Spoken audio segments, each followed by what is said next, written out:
Well, good afternoon, everyone.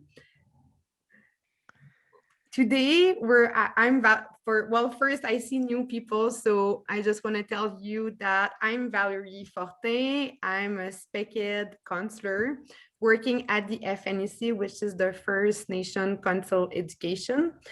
And I'm here with Eva D'Agostini, Sarah, and Lynn Jacobs, and they will introduce themselves right after I'm finished. But first of all, I want to tell you that at the end of this presentation, there will be a little survey. So I will have your email address and I will be able to send you the PowerPoint, the handout, and the information for the upcoming sessions. And also, if you have a questions, you can use the chat box. You can use the chat box, and also you can also use the Q&R questions.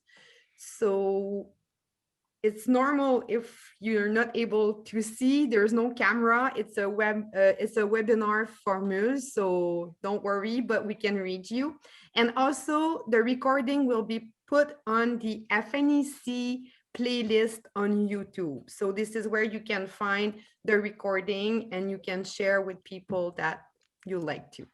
So Eva or Sarah, somebody take the floor.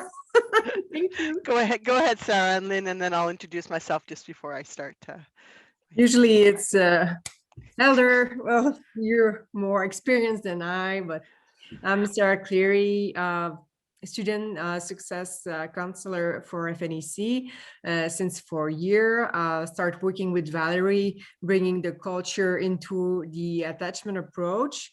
It's really an honor to be here with you, learning with you, with Heva and Lynn and Valérie. I'll try to bring the First Nation perspective, worldview, know-how into the content. And I'm very happy to see new people here today. Okay, Sego.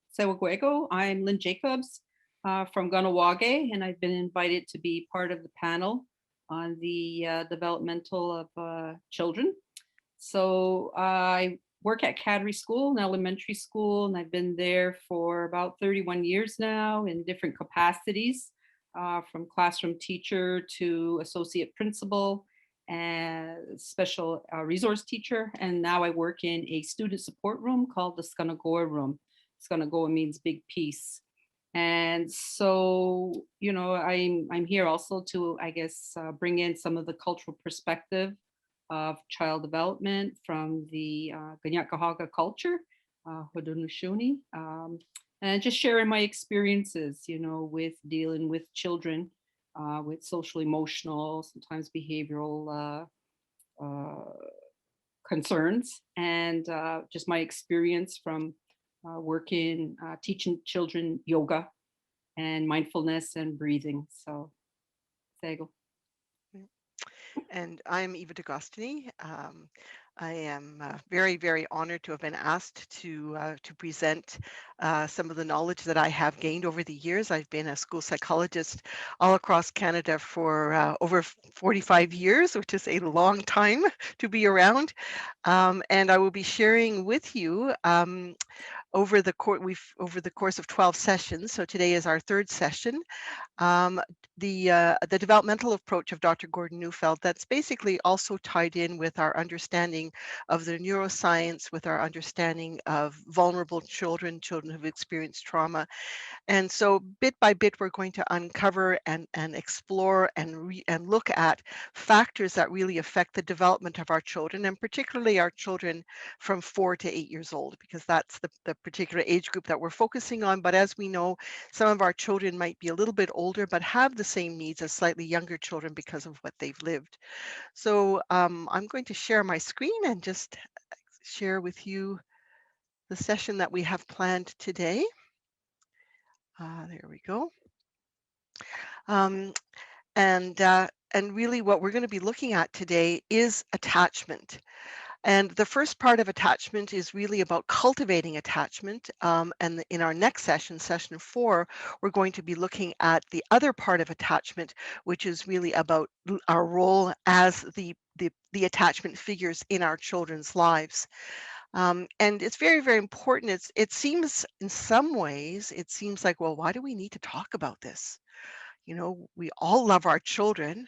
Those of you that are in education, you don't only love your own children, you have such incredible capacity to love other people's children, which is really quite, quite something. There's a lot of people that don't understand how you can be with other people's children all day, every day.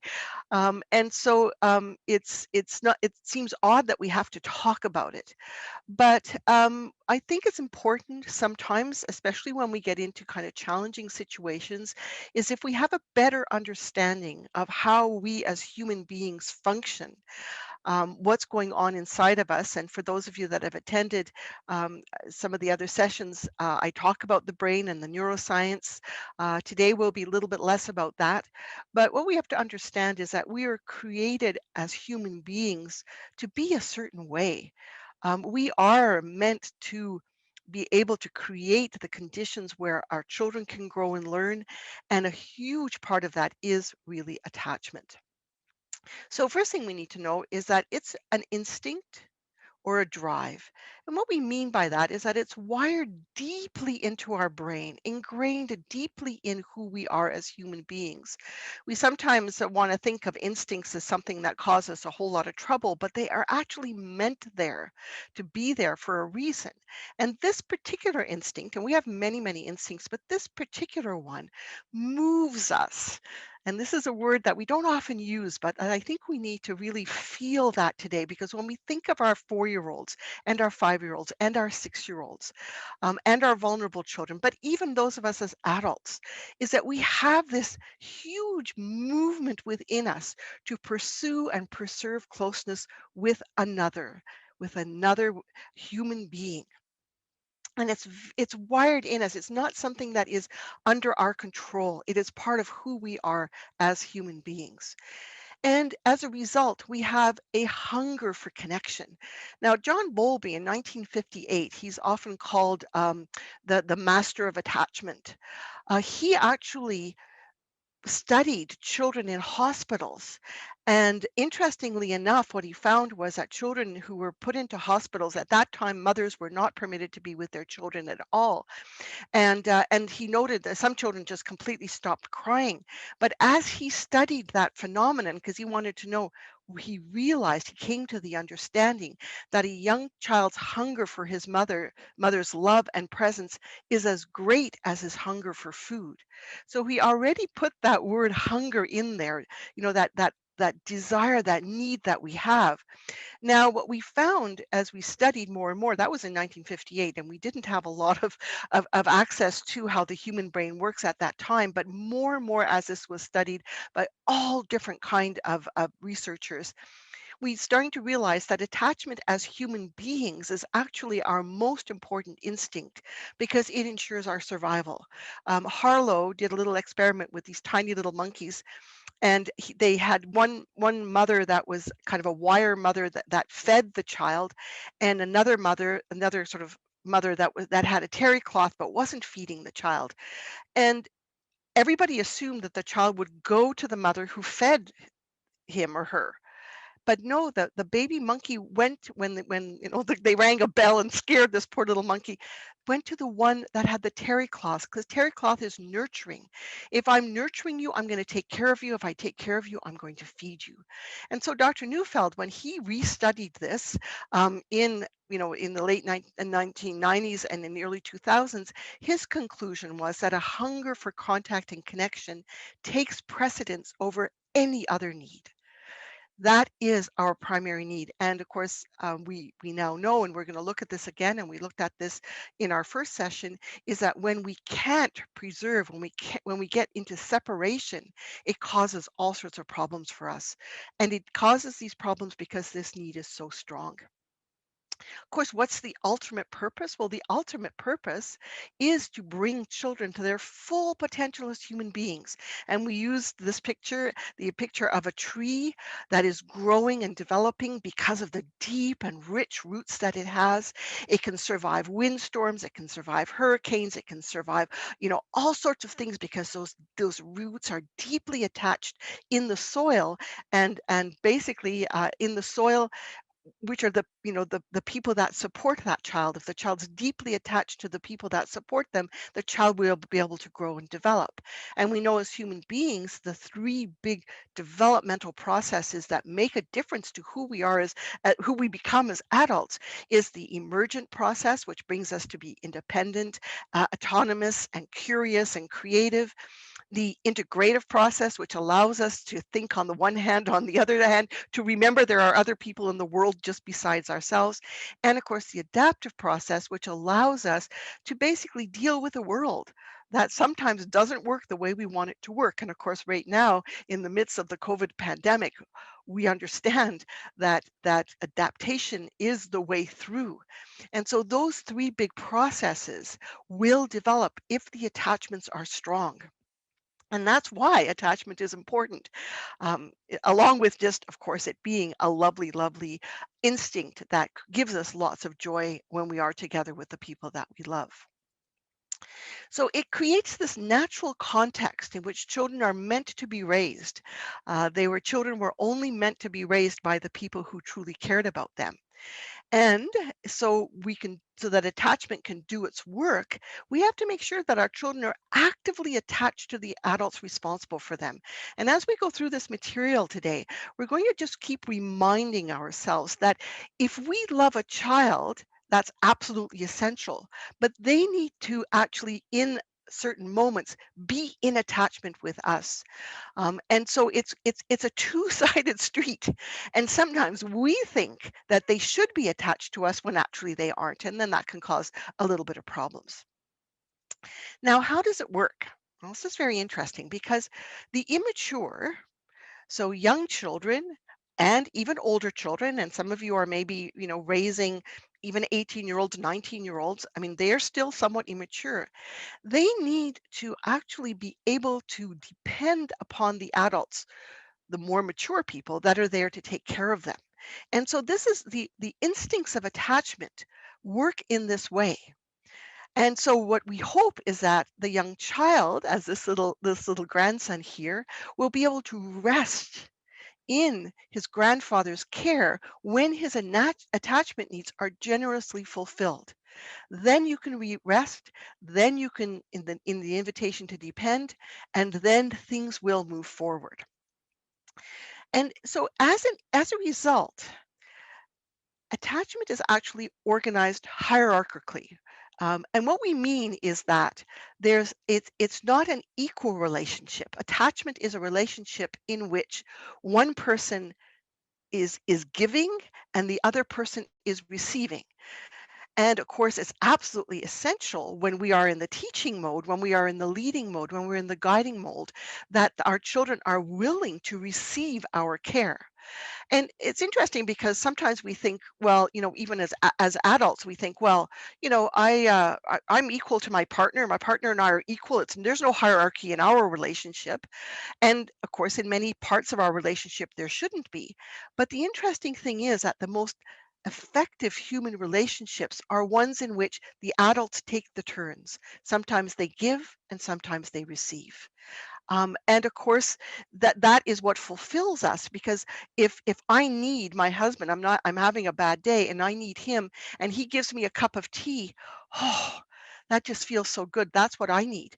And when I see that he needs something and he lets me take care of him, that just reinforces our relationship. But the thing about adults is it goes both ways. As a result, there's these really strong instincts. One is called the dependent instinct, and the other one is called the alpha instinct. And the alpha instinct is the instinct to guide and to lead. And there are two sets of drives, seeking and providing. So how does this work? Well, these need to come together. So in other words, the needs have to kind of be complementary. And the instinct to depend and the instinct to guide need to be complementary, together with the seeking and the providing. And those are there and they do move us. I'm just sorry, I just need to change a little something here. No, here we go. Okay. Oh, that's not what I meant to do.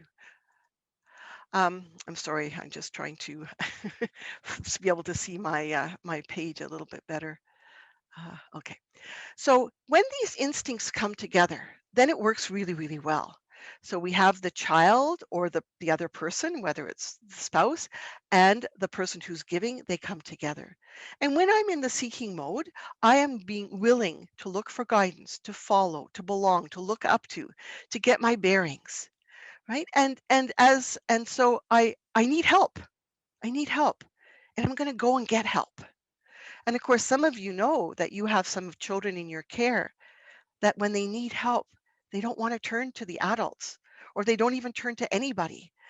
But when we need help, we really should be turning to somebody who knows more than what we do. And when someone turns to us for help, we'll go into the providing mode where we lead and we guide, we possess, we look out for, we protect, we orient. And what's fascinating about this is that these things happen spontaneously. If most of you, by the way, have very strong guiding instincts, very strong alpha instincts. If you've ever been at a meeting where someone is looking for a volunteer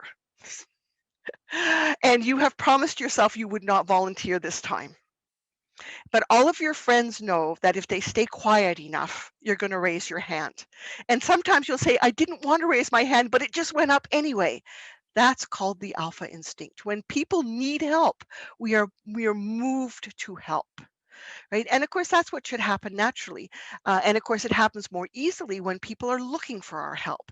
And so there are many children in our care that are very easy to take care of. They have seeking instincts. They're comfortable with being dependent, and there they are. They let us take care of them, and it is easy for us to do things for them. And what it does now is it allows us, it enables us as adults to do these incredible things because there are, and Dr. Neufeld one time said there were 35 attachment instincts. I've never actually seen the list. I'm sure there's a list somewhere. It doesn't really matter. What's important is that we understand is that there are many, many things that attachment, when that instinct is engaged, okay, when it is engaged, there are many things that attachment instinct does for us without us having to be conscious of it. So first of all, there is this natural hierarchy. And again, many of you, in fact, I would say just about all of you, have this natural instinct. You walk into a room when there's children and you say, I'm the leader. I'm going to take care of you. Here I am. Lean on me. And you do it in the way you present yourself. You do it in the words that you use. You do it in the way, but it's a benign hierarchy. Like you're there to take care of, to make sure that things are okay. It's a natural authority. It's not being mean. It's just, I'm going to be here. Don't worry. You can lean on me. And it's amazing when you see that presence there. And I've seen that happen in a classroom where the children might not know the adult very well. But when the adult presents themselves in that way, the children look up and they go, okay, somebody's taking care of me. It's going to be okay. Now, the other thing which is really interesting is that when you are in the attachment instincts, you can tolerate all sorts of things. And I use the example of the difference between a high school teacher and a kindergarten teacher. So, what's the difference? Well, high school teachers don't understand kindergarten teachers. Because they're not attached in that moment in their teaching world, they're not attached to the little ones. So they basically they go, I don't understand how you can take care of those kids. They got runny noses and they cry and they whine and all that mess they make. Oh, I couldn't stand that. And you look at them going, oh, I didn't even notice. Doesn't bother me. You mean otherwise look at the high school teachers and go, I have no idea how you can spend all day with people that look at you and go, whatever. But they love those kids. And so they don't notice those behaviors. What's fascinating is that when someone, and it could be a spouse or a child of yours, is really starting to irritate you and you start to notice things that you don't like about them, actually what's happened is you've fallen out of attachment with them in that moment. And very often when you can remember, and I often say to parents, this is the best way to fall back into attachment with your children, is to take a look at them when they're sleeping. And then all of a sudden you remember how much love you have for them because the natural instincts are there. It creates a sense of home, a place of rest and comfort. Lynn, I know that you work in a center, that center. I'm sure some of the kids come to your center and just go, oh, I'm safe. And of course, we know when they're safe, now they're open to our guidance. Now their brains start to grow. Now things go better for them. Um, Attachment also creates a compass point. When they don't know what to do, and again, I use Lynn's room as an example because I've seen this work so well in schools. When a child is in trouble, we want them to come to an adult. But sometimes they aren't too sure about which adult they should go to. But boy, if you have a room like Lynn's in your school, I'm sure there are times when you get these kids running into your say, I don't know what to do. Yes, because now the adult has become the guide. And of course, this is what we want. When children don't know what to do, we want them to turn to the adults who are the best place to guide them. Unfortunately, some children are more attached to their peers, and sometimes they look to the other children to what to do. And 4-year-olds can't tell 4-year-olds what to do. 6-year-olds can't tell 6-year-olds what to do. 14-year-olds can't really tell 14-year-olds what to do. When children are in attachment with us, they will naturally turn to us. So, and they want to be close to us, they want to command their loyalty, and it evokes the desire to be good for us. Not all the time, and one of the things we need to remember about our little 3 and 4-year-olds, and even some of our 5 and 6-year-olds, is that the moment of being in attachment can very easily be broken. And so we need to continually bring them back into that attachment relationship so that we then can guide them.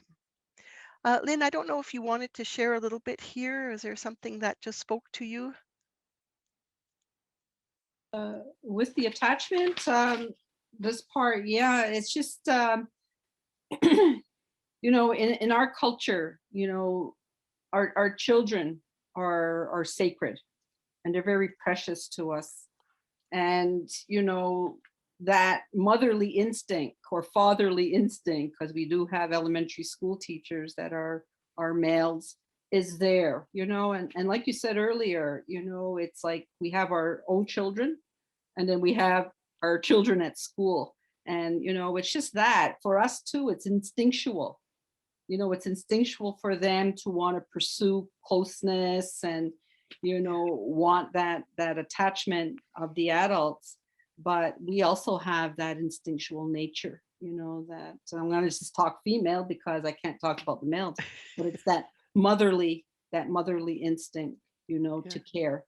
Yeah. So, yeah, so, that's pretty much it. In the room that I work in, yeah, sometimes it's just about giving them the space they need. It also depends on how they're coming into the Skanagore room, which means big peace, when they're brought to me, and in there, I want to bring in as much of the elements as I can, whether it's the water fountain, whether it's the sand table where they can put their hands in, like I say, it's Mother Earth, so let her take Oh, your anger, whether it's, lovely. Yeah. stroking the rabbit fur until they feel, that security, that safety again, to be able Perfect. to express what it is that, they're longing for. Exactly. No, thank you, Lynn. That's lovely. And you'll see later on that's exactly what we come to, are some of those kinds of interventions are really helpful. So next, what I want to share with you here is something that Dr. Neufeld spent a lot of time developing and understanding. And I know for myself, and I think Val later on will probably speak to this as well, and certainly in our sharing time, is that he actually noticed that that the capacity for relationship is developed in 6 phases that come one after the other. And these are actually there to help a child, a baby who needs to separate from their parent, how they can hold on to their parent. And we have this kind of misunderstanding or in sort of thinking that when we become independent, we don't need anybody else. But I mean, all of us always need someone else. But as we become more capable, we need to find other ways of holding on. And so he developed his roots of attachment, the 6 levels of attachment. Are there 7 levels or 10 levels or whatever? There could be, but these are the 6 that he came up with, and they seem to resonate and make sense. And they're very, very useful to us in understanding how we can create and nurture attachments with our children. And of course, if the conditions are ideal, these different ways should emerge in the first 6 years of a child's life. And notice 6 years, because generally around 6 years old, until relatively recently, children didn't go to school until they were 6 years old, at which point they were separating from their caregivers. Now our children do leave home, do have to leave the individual home earlier, but we have ways of creating a nurturing environment for them. But these 6 stages were meant to make leaving and being cared for by other people more easier. So, and when the attachment goes deeper, you have ways of holding on that won't make you feel so separate and won't increase your attachment alarm. And again, as we go through them, I'm going to talk about how this relates not only to our children but also to ourselves, because these levels of attachment, while they develop from age to age, continue to be with us all the time as human beings, and we always can go back to them and use them as ways of re-engaging in connection and attachment. They're essential for maturation. As the attachment grows deeper, it's easier for us to become our own person through emergence, to become integrative, to grow those parts of our brain that allow us to think about other people and to adapt to a world that doesn't work. And so we need deep attachment roots to do that. The three the three first ones are through the senses, through sameness, and through belonging and loyalty. So they are the more superficial ways of attaching, even though they're really, really important. And so just go through these very briefly. So obviously, when we are in the first year of life, the baby is moved to want to be with, to be around, to be physically close to have the mother and the father respond by welcoming eyes and smiles. So the baby, of course, needs that physical contact because the baby can't do anything for him or herself. As we get older, we still need these things very much. And remember when you first fell in love, how much you just wanted to be with the other person. When it's something that we always want to do at the end of the day. We're so happy to go back home, to be with the people that we love, to have the physical touches and the hugs, to hear the voice. And of course, now in pandemic times, we've been having so much more challenges in even this level of attachment because we can't do the things we normally do to solidify the attachments that we have. Babies are very responsive to smell. Oh my goodness. If a baby's having a hard time going to sleep at night, if you just take off your sweater and put your sweater with them, they'll calm down because the smell of the mother, the sound of the father's voice, these are all things that will calm a baby down. And even taste, we all know that. My goodness, when we call comfort foods, what do they remind us of? The people who love us. So these are important in the baby's first year of life, but they continue to be important for us at every stage of our lives. The second level of attachment is called sameness, and it's interesting because it comes around the time when a baby starts to walk and actually separate from the parent physically. And most of the time we don't really notice what's happening here, but what's fascinating is when we kind of pull it apart, what we notice is that children have a desire to imitate. Now they imitate us, right? For a couple of main reasons. One of them is actually to develop language. Prior to, and I don't know exactly how many months, 5, 6 months, a baby makes every sound. Their mouth is capable of making all of the sounds of any language in the world. But very shortly, towards the first year of life, especially, the sounds become more and more and more precise, an imitation of the sounds of the people who are around them. And this is to ensure that the child learns the language that their caregivers are speaking. It also is a way of providing on our culture and our values, right? Because when children are attached to us, they want to be the same as us. They want to do the same as we do. And therefore, it's so much easier for us to let them know who we are, what our culture is all about. And just from a child's perspective, when they're imitating mommy or daddy and they take and they put on the glasses, we think they're just imitating an action, but the act of putting on the glasses means, "Oh, I'm just like mommy. I feel closer." Or, "Oh, I'm just like daddy." And that allows them to hold on while they're going out there and exploring their world. The third level of attachment comes around 2 to 3 years old. And it's so fascinating again, because any of you that are raising little ones, 2, 3-year-olds, you know that there comes a stage where they go, "You're my mommy." "You're my daddy," and they don't want to share you with anybody else, and they get very jealous. If we bring a new baby in right around this stage, it can sometimes be a little bit tricky with these kids, because it's very important. They start to recognize this sense of belonging to something, and of course, as I say, it leads to possessiveness and jealousy, but it also leads to loyalty. And 2 to 3-year-olds can start obeying. And obeying is basically the ability to kind of trust and to say, "Okay, I don't understand why you're telling me what to do, but because I'm in attachment with you and I'm loyal to you, I'm going to do what you say, even if I don't understand it." And as teachers and educators, oh my goodness, this is the level our children need to be attached to us. They need to trust and believe that we will take care of them, even when we're asking them to do something that's difficult for them to do, which is basically what new learning is all about. Very, very important that we at least get our children to believe, "I'm going to take care of you even if it's difficult."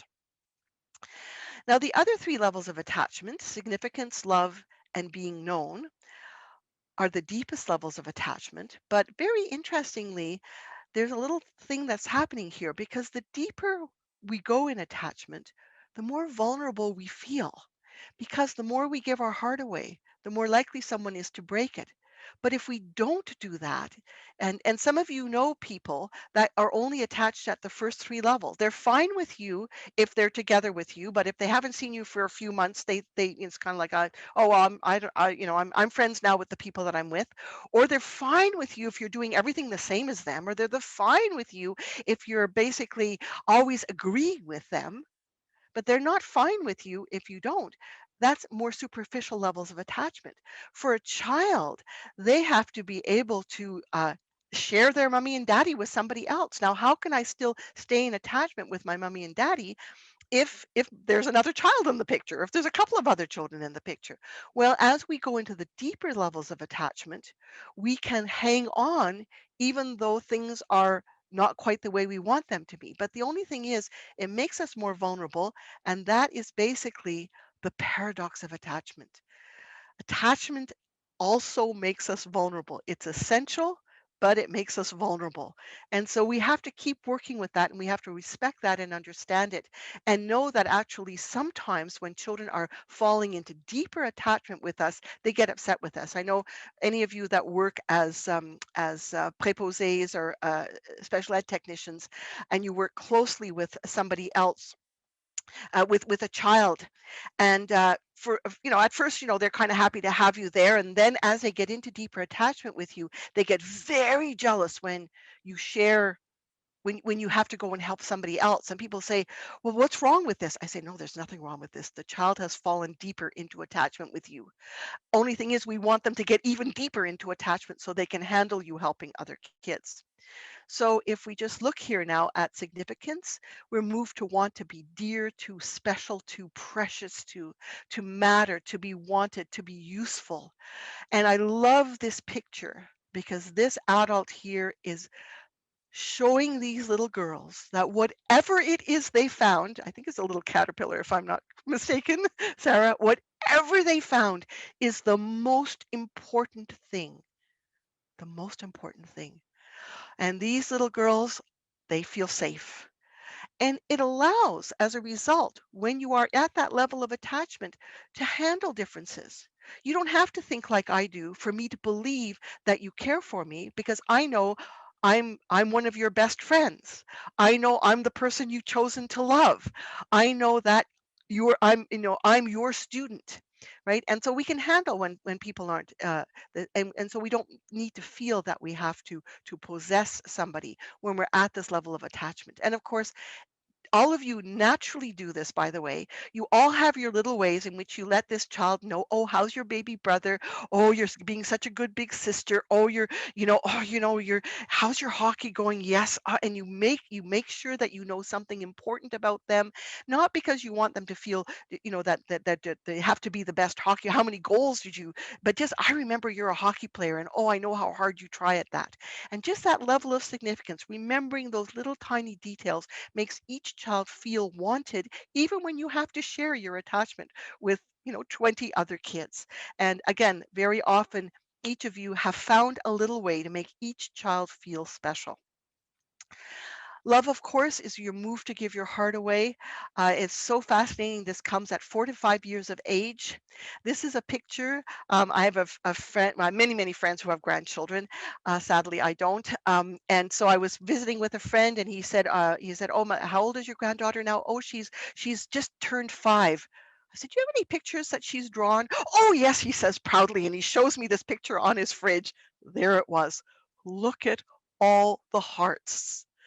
And that's so typical of 4 going on 5-year-olds drawings. It's fascinating once you realize it, because at that age they truly give their heart away. They fall in love with you. And of course, Freud called that the Oedipus complex, where you fall in love with your mother. They didn't fall in love with their mother to marry her in any other kind of way, but just because the love is there. But this allows us, when the love is there, to hold on to us when they're apart. There's a beautiful, beautiful book, and again, Val, we have to make sure we get some of these books together. We're creating a place where we can show these books, but it's called The Kissing Hand, and it's a little raccoon that's having a hard time separating, going to kindergarten, and his mother gives him a kiss on his hand and says, "Hold that in your hand." Now that works best with 5-year-olds, because that 5-year-old is in that love level of a level stage, and away they go. So they can hold on. It reduces the impact of separation. And when they're attached to us, they won't be attached to other people that might want to have a bad influence on them. Now, the final level of attachment is called being known. And this is where we are impelled. And again, many of you as kindergarten teachers know that sometimes the children and grade 1 teachers, children will come and tell you stuff that's going on in their families that their families wish they didn't tell you, because these children want to let people know who they are, what's happening to them. And actually, what it is, it's a need that we all have as human beings, to find somebody in our life who loves us just the way we are, and accepts us just the way we are, with all of our weaknesses, with all of the things that we don't do well. I've been married for over 45 years, and my husband not only loves the good Eva, she can be pretty good if she wants to be, but he loves the Hungarian princess in her. And the Hungarian princess is not the nicest person in the world, but luckily I don't have to be good for him all the time. And this is really, really important, because what we're always worried about is, if I let my husband know that I got a speeding ticket, even after 45 years, my attachment brain says, maybe this will be the deal breaker. Not that it is, but we have this worry. It's just a natural worry that we have. And this is one of the reasons why children lie to us. It's really important for us to understand that when a child, especially a child, lies to us, they're basically trying to hide the thing that might break the attachment. And we need to make sure that we let our children know we can love them even if they make mistakes. And I always say, if you have, more than one child, if you have 2 or 3 children, actually I worry more about the good children than I do about the children who are having a hard time with their behaving. With my daughter was a bit of a tantrumer. Well, actually, she had lots of tantrums. And my son was the good kid. Well, many, many years later, I asked my daughter, because when she had a tantrum, I sometimes had a tantrum. So it wasn't the greatest scenario. I said to her, "Do you remember that you and I kind of had a hard time when you were younger, because of all, you kind of had a lot of tantrums, and I kind of didn't deal very well with them?" And she went, "I don't really remember that, Mom." I went, "Oh." But then I remembered, after she had her tantrum, I went to her and I said, "You know what, honey? It's okay. We can get through this. We'll find another way through. It'll be okay. I love you just the way you are." Whereas my son, and this is the hard part of having very verbal, honest children, my son told me many years later, yeah, Mom, after you yelled at my sister, I would go into my room and I'd be sitting there going, I won't be bad, I won't be bad, I want her to love me, I want her to love me. And I never told him that it was okay. So it's really important with our good children to also let them know it's okay if you're not good. I can still love you. And it's because really when children have secrets, when there's things that they're afraid to tell us, that causes a rupture in our relationships. And we've made luckily a lot of progress now in encouraging our children, especially our young, our preteens and teens, to tell us about their sexual orientation, to tell us about their anxiety, to tell us about how they're feeling inside, and making sure that they can tell us anything and we will still love them. And Val found for me and brought my attention to the movie The Avatar, and it's just beautiful. Just what happens here is they call it "I see you," and I don't know, Val, if do you want to explain this a little bit? Okay, basically they have a connection ritual, I think, in which they connect their hair, and what they're saying in that connection ritual is, "I see you. I see your soul, your essence. I see who you really are. I respect you. I salute you. I love you. I honor you. I recognize you. I receive you. I connect with you." We call that unconditional love. And the message that's the most important here is you're not alone. I can love you even if you're messy. I can love you even if you have tantrums. I can love you and care for you even if you don't listen to us, even if you behave in ways that are difficult. And this is what we mean about this particular, this sixth level of attachment, about being known, is really about having people in our world that can handle us not being perfect. And as we know with our little ones, as we know with our little 3 and 4 and 5 and 6-year-olds, they have a brain that's not fully mature. They're going to make lots of mistakes. They're not going to get it right. And if we need to clearly give them the message, it's okay to make mistakes. It's okay not to be perfect. And so when we know this, then that can actually help us to fine tune what we do with our children in terms of attachment. And so this is what we want to do is how can we help them to attach to the adults who are there to care for them? Again, one of the challenges we face in our society, one of the challenges that some of you face in your schools, is that there aren't always the staff aren't always consistent. There are new people coming in, people come and go, and so we have to really work at making sure that these relationships get built. We'll talk a little bit about it today, one aspect of it today, and the next time we're also going to talk about other ways in which we can build relationships. But the first three things that we need to remember is, one, there needs to be a warm invitation. I want to be with you. And of course, that's what you guys do every single morning when you come to school and see those little ones. They see that smile in your eyes. Now, for some of our children, if their attachment world has been very disrupted, they are going to have a harder time with attachment, because unfortunately that can cause the heart to put a shell around it. These children protect themselves, and it's hard for them to respond to our caring. And we're going to talk about that again in, I think, a couple of other sessions from now. So our children need this. And how do we fulfill that attachment hunger? Again, enough closeness and affection so they feel satisfied, warmth and enjoyment to feel invited, enough contact to feel connected, enough significance to feel important, enough invitation to feel wanted, enough love to feel content, and enough understanding to feel known. The reality is that when you're a teacher in a classroom, if you have 12, 13, 15, I hear sometimes we have as many as 18 or 20 very young children in our classroom, some of whom are not getting this necessarily or all of this from home, it can be a huge challenge.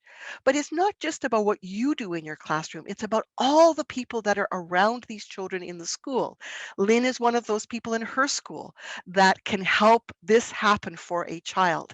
So there are many people in our school that can fill that need for children, but we have to work together as a team. The beauty of it is when they're attached to us, then they just really, are wanting to listen to us. They want to feel at home with us. They want to follow us. They want to like us, to please us. They don't want to have secrets from us. These are the kids. I mean, just a little secret. Again, I know that many of you are not giving a lot of homework, but for some children, when they don't get their homework done, it's so hard for them to admit to the teacher, I couldn't get my homework done last night. And let's face it, when you're 6 or 7 years old, sometimes it's not your fault you didn't get your homework done. Something was happening at home and you just couldn't do it. And if a child is willing to tell us and be honest with us, we can find a way through. They seek our help. They look up to us. They trust us. They take their cues from us. They really want to be there for us and attach to us. And so what we need to do again is work at getting that attachment to happen. And what again, I'm going to remind you about 4, 5, and 6-year-olds. Because that prefrontal cortex is not very well developed, because they have a big emotional world that is sometimes hard for them to manage, and because they can't hold on very long, they can fall very quickly out of attachment with us. I was working with a class of children, grade 1, so 5, 6 years old, 6, 7 years old, who had severe behavior problems, very, very immature, and for a lot of different reasons, very attached to their teachers for the most part. And it was recess time, and you guys all know how hard it is sometimes to get a kid in from recess because they love recess. They and this little guy was talking to the teacher and said, "Oh, miss, I love you, I love you, I love you." And she said, "Oh, good. Maybe today I won't have to, we won't have this big to do when the bell rings and I have to bring him in," because she said, "He's attached to me now. He's going to listen to me." Well, the bell rang. She looked to see where her children were. He looked to see what was happening. The attachment broke. Now she turned around. She's mature. She turned around. She was still attached to him. And she said to him, "Honey, we have to go in." He was no longer attached to her. "I'm not going in. I hate you. You're dumb." Oops. And she said to me, "Eva, what did I do wrong?" I said, "You did nothing wrong. When he told you he loved you and he would do anything for you, he was in attachment with you. But when the bell rang, he dropped out of attachment." And sadly, when kids are not in attachment with us, then they don't really want to pay attention to us. They don't want to be good to us. They don't want to please us. They don't want to get our help. They don't want to look to us, for their cues. This is one of the biggest problems I saw actually in a kindergarten class. It was the second week of school, and the kindergarten teacher, who was a very experienced kindergarten teacher, was tearing her hair out. She says, "Eva, I don't know what to do with these kids." She said, "I can't even get their attention. Every time I say something, they just look at each other and laugh." I said, "Did these kids spend a lot of time in daycare together?" She said, "Yeah, they did." I said, "Where do they go in the morning before they come to you?" "Oh, they go to daycare." Well, these kids had made this little attachment ball with each other. They were attached to each other.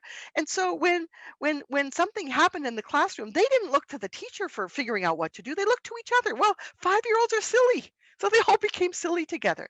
I said, "Oh my goodness, you're going to have to really, really work at creating that link with each of those children because they're so used to being with each other, they don't even notice you." They didn't take their cues from her. They're not inclined to use us as models, and they're not spontaneously motivated to work for us. Most of you, again, don't notice how you actually create attachment to get kids to work for you. It's really quite magical, but I'm going to just give you a few ideas before we take a break for questions about how we can do this in the classroom. So attachment in the classroom.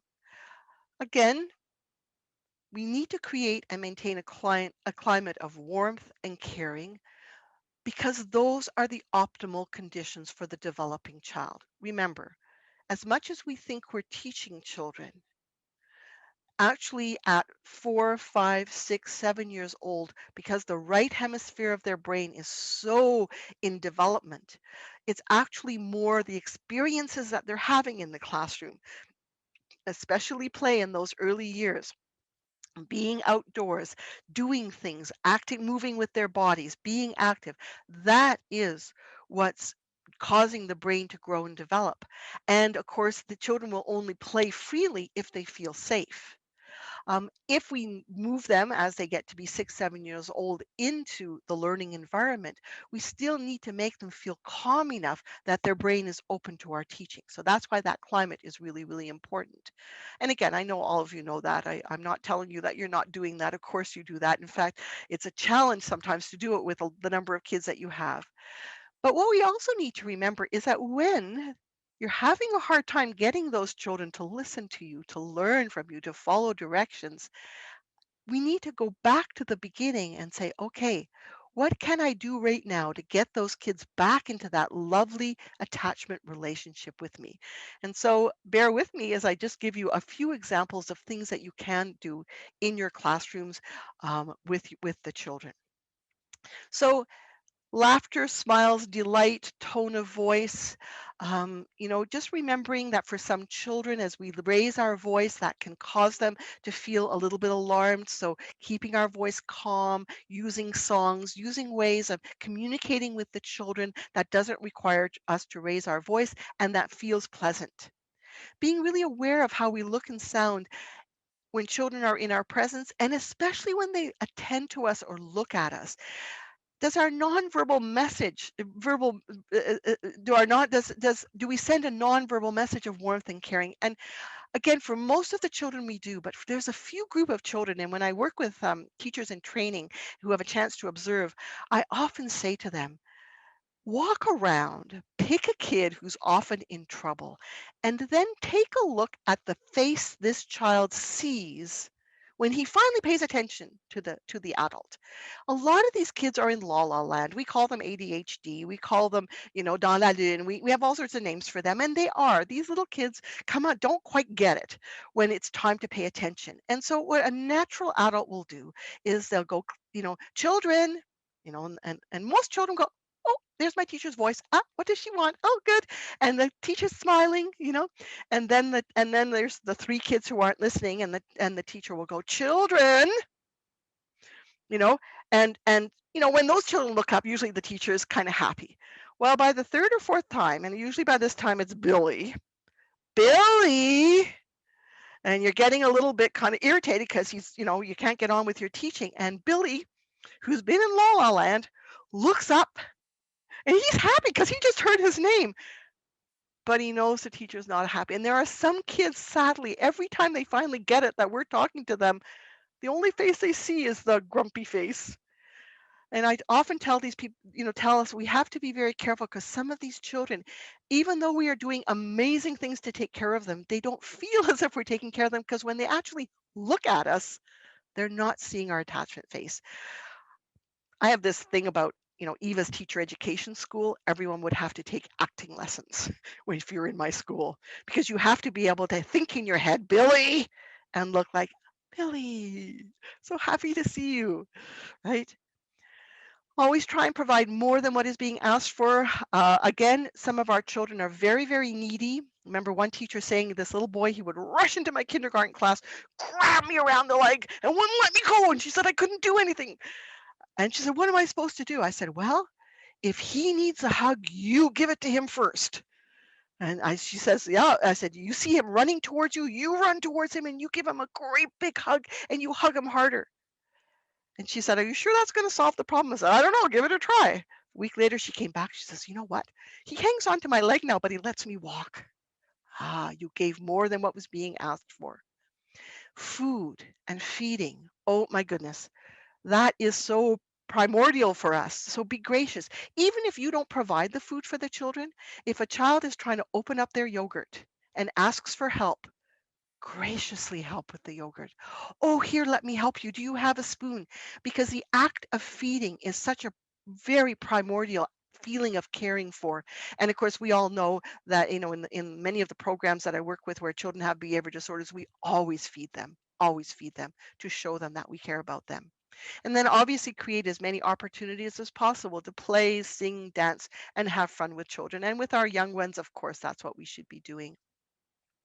If they want to be close to us, keep them close. And again, I know so many of you do that. You got that little guy right beside you when you're reading that story. They needing to be seen, pay attention to them. Miss, miss, miss. sir. Oh yeah, you nod, you nod. And again, you guys are amazing. You have eyes in the back of your head. If they're looking for hugs, give them more than what's being asked for. If they want to be heard, listen to them. If they want to stay in touch, take the initiative. If they want to be close, always have an invitation. You know, if they want to be, if they get lost, always try and find them. These are all of the things that if we can do this for our children, is really, really important. What's really the other thing too, which is can be very powerful in a classroom, in a positive sense, is that what we do with one child can have an impact on another child, even if it wasn't meant for them. Children who are very shy, children who are very reticent to attach to us. And you know, some people will say to me, well, I wanted to give this child, I want to give this child a little kind of appreciation, a little bit of a positive feedback about stuff. But every time I do that, he kind of shuts his ears and he doesn't want to listen to me. Obviously, a child who has huge sense of vulnerability. I said, you know what? Say, or sometimes they say, I want to tell him it's okay to make a mistake. Go to the child next to him and say the message to the child who's next to him, or say it to the whole class. It's okay to make a mistake. In my class, it doesn't matter. Oh my goodness, if you have any problems, you come and you see me. And it's so fascinating because sometimes the child will eventually hear that. So what you say to one child can affect another child very positively. Of course, sometimes it can affect them negatively as well. Very sensitive children will go home and be unhappy, and the parent will say, "What happened?" And the child will sometimes say, "Well, my teacher was yelling." Well, did your teacher yell at you? No, it didn't yell at me, but just the fact that they got upset with another child can be upsetting to that child. So we have to kind of be a little bit careful of that.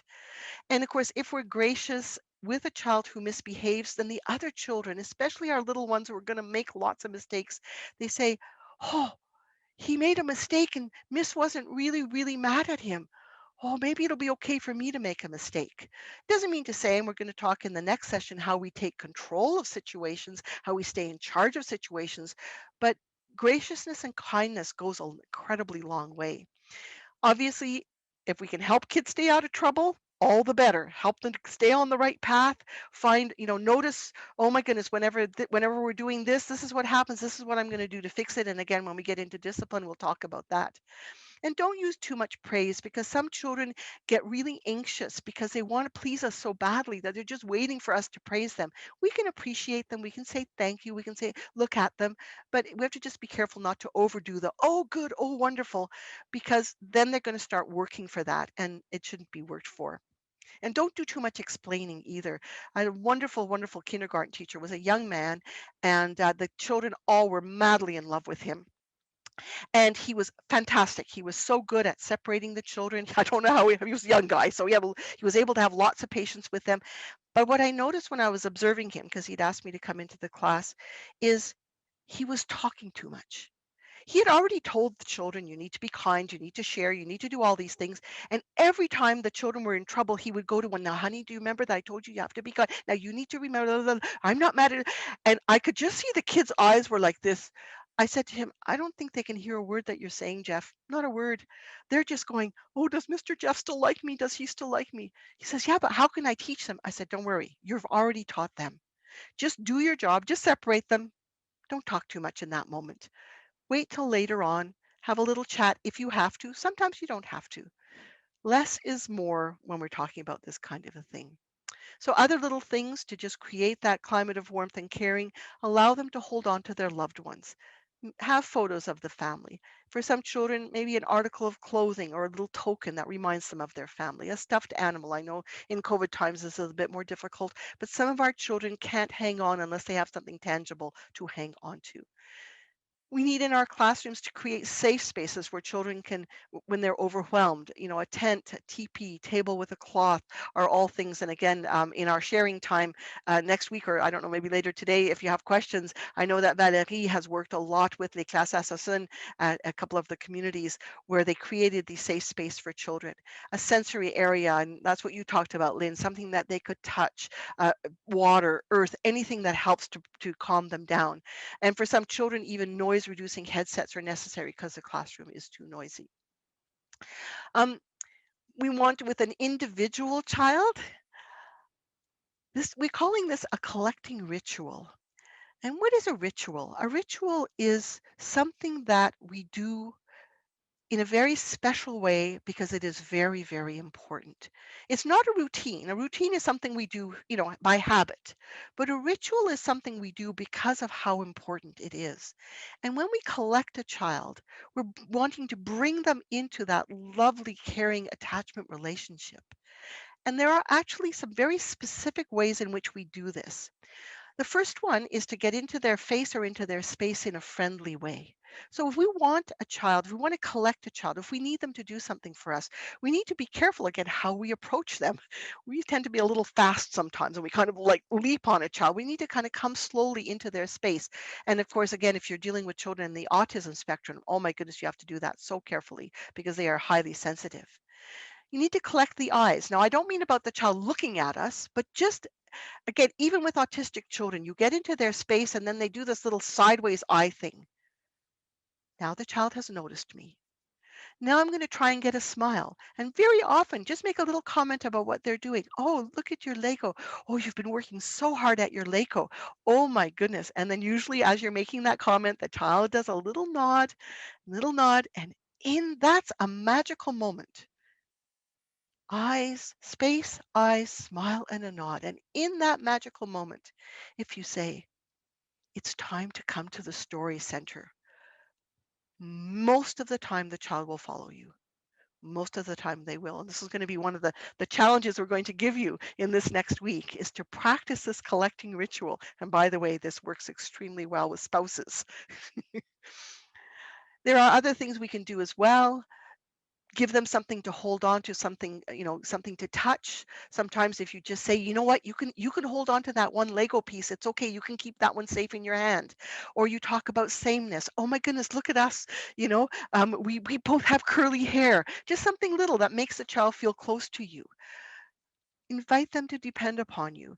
The children who have the hardest time usually actually have to regress back to an earlier stage of help. We do more for them, and remember, they have a desire to be independent. In the classroom, it's even if they just look like they need help, we go and we provide the help. We reassure them, oh, I know this is hard. Just do number one. It's okay. Just do the first one. I'll come back in a moment. It's going to be okay. We're basically saying, you can count on me. I'm going to help you. And then when things are difficult, here, let me show you. Oh, I think you might have forgotten. Let me show you again how we're supposed to walk in the hallway. Can you show me how to walk in the hallway? And so we become the guide and we collect them so that we engage their attachment instincts. Just one sort of a last few things that I want to say here is with our whole group, these are exactly the same kinds of things as well. We should have a collecting ritual, a ritual where we start things off, where the children come and we're now going to be their leader. We're going to be caring for them or we're going to be their leader. It should be something, especially with the younger children, that engages all of the senses, that focuses on the teacher. And that you use every time that you see the students so they get used to that, so they develop a routine or a habit. And it should have something to do with silence and a smile. And I'll show you in a moment how you can do that. You basically want all eyes on you so that you then can give your directions. So one of the ways in which we often do this, and this is more about slightly older children, but you say things like, good morning, class. And let's look at grade 1 or grade 2 children. We often will do, they'll go morning, class. And the children often will reply, good morning, miss. And then we usually just go on and say, now take out your language arts. What we forget is there are 2 or 3 children that didn't get that exchange with us. And I had a teacher once ask me, she said, well, how do I do this? I said, you know what? You just keep saying good morning until everybody says good morning back to you. And she said, well, won't the kids get bored? I said, they won't get bored if you stay happy about it. And again, you develop this ritual of collecting.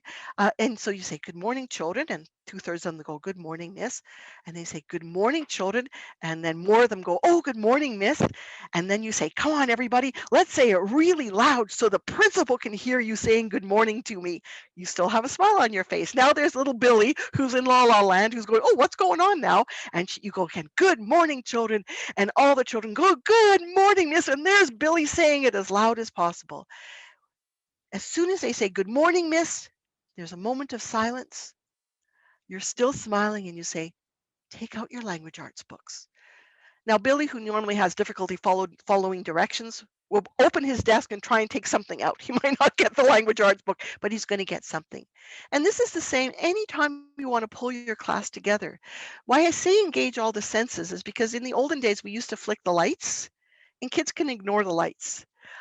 We need them to do something with their mouth because often they're talking to other children. So this is why songs and kindergarten teachers do that. Some kind of a chant, some kind of a body movement that they have to do, some kind of a clapping that they do to get them really engaged, especially if they've been doing something fun. We can sometimes use things like a bell, like chimes, not a bell, because none of us wants to be ding to the bell, but some kind of a chime or a sound. And you can train your children to do that, but with a very active group, they need to be active as well, because you want at the end of it there to be, first of all, you not to have to raise your voice and there to be silence. I remember one teacher who did a clapping, kind of round of clapping with the kids, and they got louder and softer and louder and then cut. And that moment of silence, everybody smiled and the teacher said, "Time to pick everything up. Let's go." This is how you get children back into that relationship with you. And of course, as we mentioned when we talked about play, with the little ones, make it fun, have a game to get their attention, sing, dance, use a funny voice, wave your hands, act like a crazy little something or other, and then once you have your attention, their eyes, their smile, and a nod, now they'll be much more willing to follow your directives. Preschoolers, as we know, are hungry for contact. They have a preoccupation with sameness. They have a fear of separation that can sometimes be overwhelming. They're not sure people are going to come back and take care of them. They get easily wounded, by perceived signs of of disapproval or not mattering, and again, sometimes we don't realize that we've hurt their little hearts because we were just a little bit upset with them, but they think we really don't like them anymore. They love hide and go seek, but they need to be found, and we need to go and find our children, even the ones that run out of our classrooms, even the ones that run away from us. We need to let them know, I wanted to find you. And a terrible need for togetherness that trumps all else. So we become the answer when we take care of a child's attachment needs. And it's essential for children to grow and develop, and essential for us to be able to guide and lead them. If we want to teach them, they have to be willing to follow us. I love this little girl here. Look at how rapt, she's just looking raptly at the adult who's teaching. She's clearly in deep attachment with that person and wants to hang on to every word. But we have to make it safe and easy for children to fall deeply into attachment with us. And we absolutely have to make sure that nature takes its time. It's going to take time. It's not always easy. It's going to be a long process. But when they develop those deep attachments, oh my goodness, it's amazing what we can do with them. We need to let them know, I see you. I welcome all of you unconditionally. And when we do that, we will be able to lead and guide them. I'm sorry I went a little over time here, but I just I wanted to share some of the stories as well. So I don't know, Lynn or Sarah, if you want to add to something that I said, please do.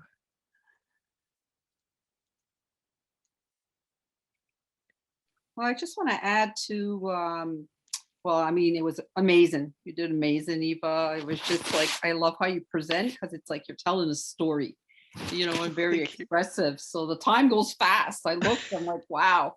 But it's so important, the consistency of, and it's hard, some of the students can be really challenging. And I'm just going to share one story with my nephew. His name was Colt when he was in our school. And he was tested and he might have been somewhere on the autism spectrum. So when he came to our school, he had some severe challenges with his behavior.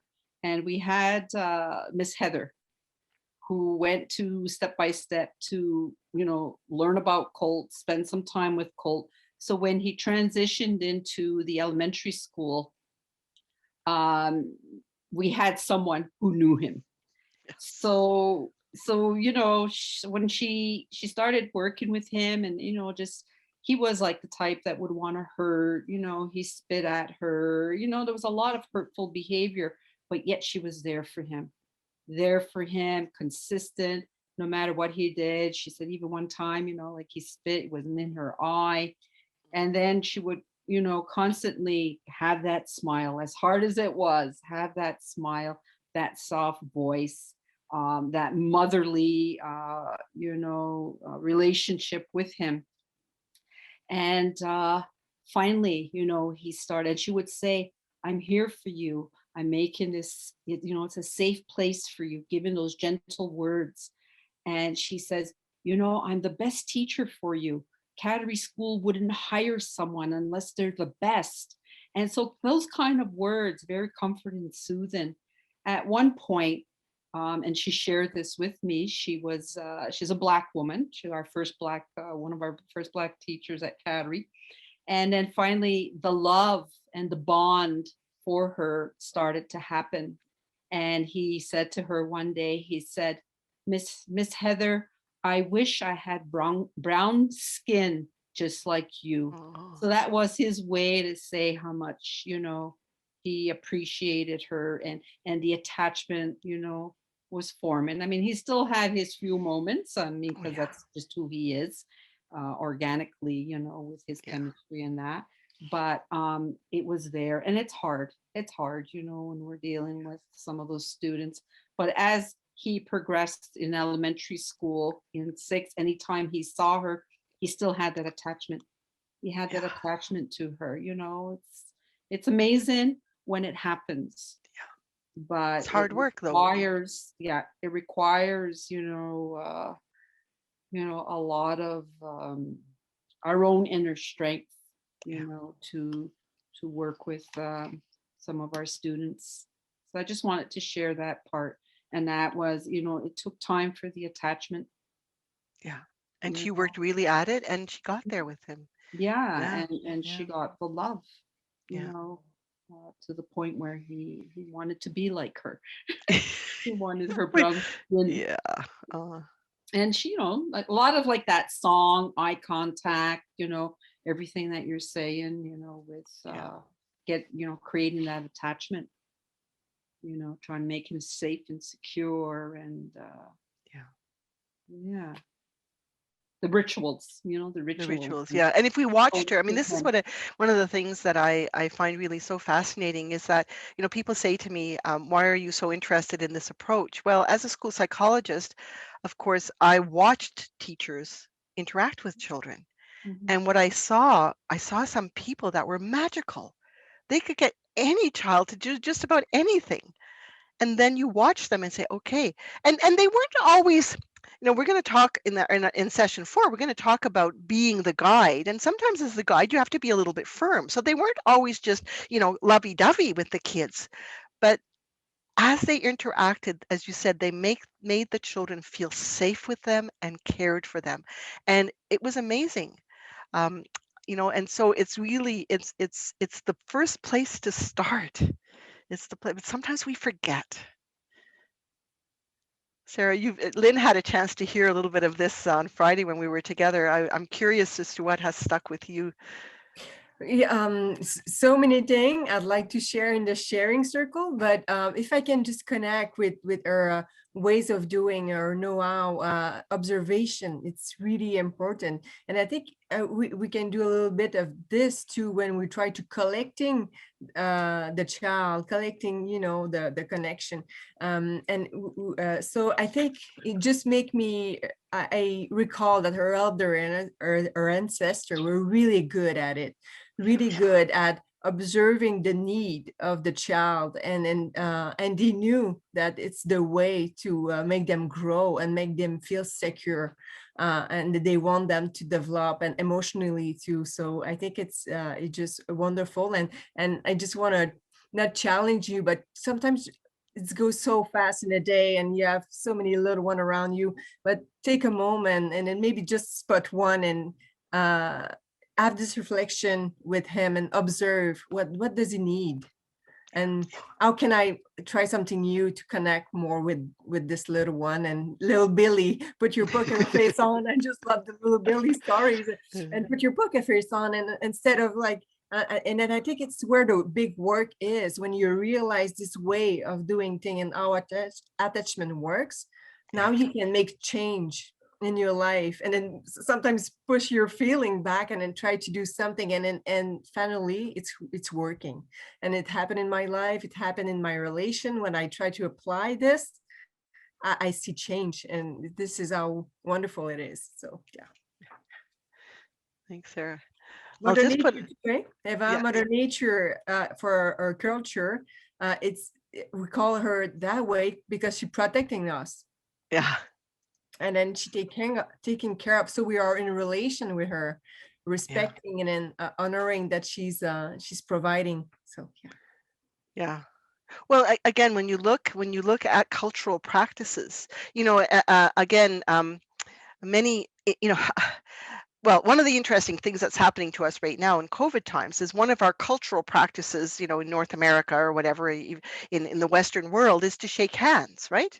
And shaking hands is a way of touching, right? Touching somebody that you're not going to touch in any other way, but you would shake their hand. And in that little moment of connection, now there's a little bit of a relationship that's built with that, and the nod, hello, how are you? Like we have all these ways of kind of touching people and getting in a relationship with them, saying hello. I mean, Canadians, we always laugh about the fact that we always talk about the weather. What a best way of getting a nod and a smile than when you're talking about how cold it is or how hot it is or how snowy it is, right? These are all ways in which we do that. And every culture, again, if you look at all of the global cultures, every one of them had some way of doing that. Some of them probably more effective than others, but they were always, which basically said is, first of all, let's establish that we have permission to exist in each other's presence.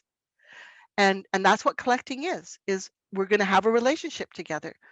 And one of the things that I want to encourage you to do this week is to practice collecting an individual, whether it's a child or an adult, using space, eyes, smile, and a nod before you ask them to do something. Sometimes when I present to parents, people will say, how do I get my kid off the computer? How do I get him off his iPad? Well, I think sometimes get into their space, but don't say anything. Don't say anything. Just get into their space. Patience, by the way, is the other big one, right? Then they're going to look at you, what's my mother doing here, right? And then the way you collect somebody's eyes is by looking at what they're looking at. You go, oh, wow, that's an interesting game. I haven't seen that game before. Do you like it?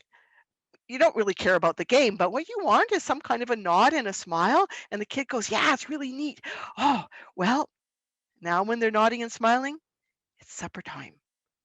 And if they, well, can I just finish the level? Okay, but I'll be back in a moment. And then you do that again, and eventually nodding and smiling.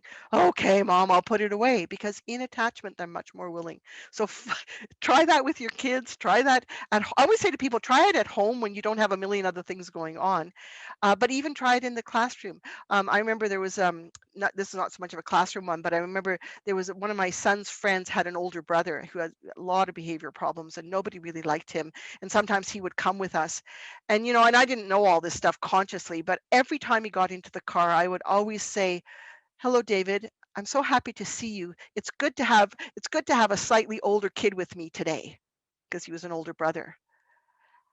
I made him feel significant, and I just said hello to him. I'm so happy to see you. He wasn't the kind of kid that most people liked. I never had any problems with him, you know. So, or try a new collecting ritual with your class group. Or if you have a collecting ritual that you love and that works really well for you, please come and share it next week. Because one of the things we'd love to do eventually is to create like a resource of good collecting rituals. And of course, when we finally can get back into classrooms and schools, we can start taking pictures and videos of those. So this is what I'm hoping that you will be able to do for us when we come back next week to be with you. Thank you, Eva. We have a question here. So while Eva's staying next week and Sarah talked about it also, it's we have a time to share, which is not recorded, but it's a time to ask your question. Lynn's already have topics that she wants to bring, regardless her culture or practice. Sarah also, I know Sarah a lot, so I see her eyes and I'm like, she wants to talk. But we have a question, and then I will, if I have time, I want to share something, but it's the floor is all yours now. So what is your experience with children who are in and out of the social systems, service system? Well, we're going to talk about them, I think, in session 5 when we look at adverse childhood experiences. But because they experience so many separations, right? So this is what the experience is when you're in the social service system. It's because your family of origin doesn't have the resources at that moment in time to care for you in the way they want to care for you, right? And every parent wants to care for their child, but sometimes they just don't have the capacity in that moment. And so sadly, someone comes in and says, in the child's best interest, we're going to put you somewhere else. And then a whole bunch of different reasons the child goes. Those children are very difficult to collect because they are, well, I mean, if you go back to the roots of attachment, they don't even believe that people are going to stay with them, let alone care for them in any way. So with when we have a child who's in and out of the social service system, our primary way of collecting is doing things like feeding them, providing things to them, being gracious with them, giving more than what is asked for, but also recognizing that because of their incredible vulnerability and their incredible lack of trust to that they will often reject us. There's a disorder called reactive attachment disorder, where one of the characteristics is that you actually turn on the people who want to love you. But it's not because they don't want to be loved, it's because they're so scared that if they love, they will be hurt. So we have to, those are, again, we'll talk more about that when we get into that particular session. That takes a whole team in a school. There's no question about it. You cannot do that by yourself. It needs your school team, it needs your community team, it needs all sorts of people together who can help all of us hang in there. As Lynn said, these are not easy children to deal with. One person can't do it. But if you have a whole group of people, someone, and when I was working with the difficult teenagers, I had 5 different people working with these really difficult teenagers. Luckily, on any given day, one person still liked that kid. So you see that the other 4 were like licking their wounds and saying, I never want to see that kid again. But there was one person who was able to go to the kid and say, you're having a hard day today. What can I do to help? And that's what we want for some of these children. So yeah, it's a huge challenge. Yeah.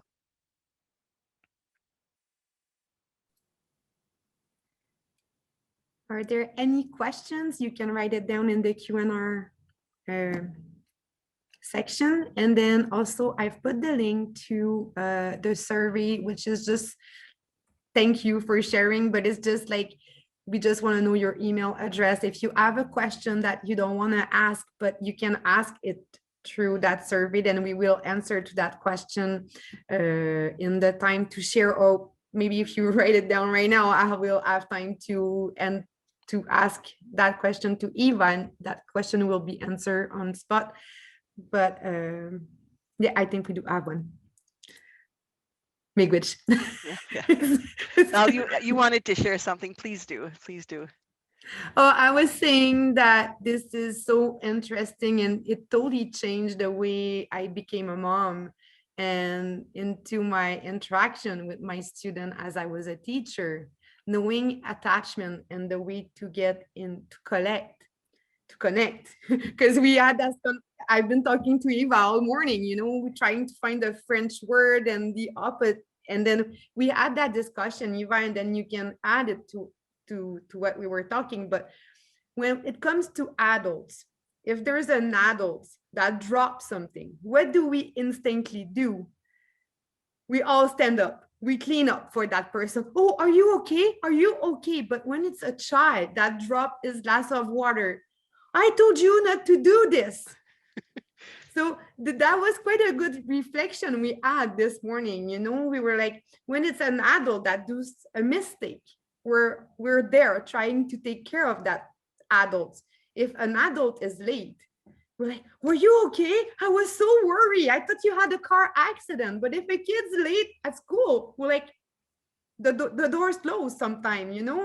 So, but how can we collect? How can we connect with our children? And it makes all the difference. So you can add to it, Eva, because I don't want to take all the time, but yeah. Well, we're close to the end of our time, but luckily we have the sharing time. It's so wonderful to have that, because really this week we want you to just reflect a bit on what I said. The recording will be on the YouTube channel if you want to listen to parts of it again. The handout, Valerie, you're going to email to everybody that was attending today if they send you their email address. Some of them you already have, but for the other ones, yeah. and just just play with these ideas. Just think about them. A developmental approach basically says that all of the characteristics that we want from our children are wired into them and will come out at the right moment in time as they mature, as they grow. Sometimes people will say, but if I'm nice to a child who's not behaving properly, am I reinforcing their bad behaviors? No, you're not. You're basically helping them to feel that they can be connected. If my husband put me in timeout every time I wasn't pleasant to him, we wouldn't be married.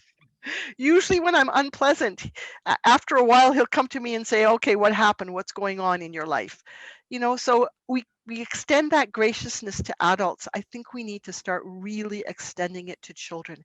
And when we do, we'll be so amazed at how they become loyal to us, how they want to please us, how they want to be like us, right? And oh my goodness, when we can do that with them, then we can really influence and mold and help them become the people that they're meant to be in whatever way that works out best for them. Thank you, Eva. Thank you, Sarah. Thank you, Lynn.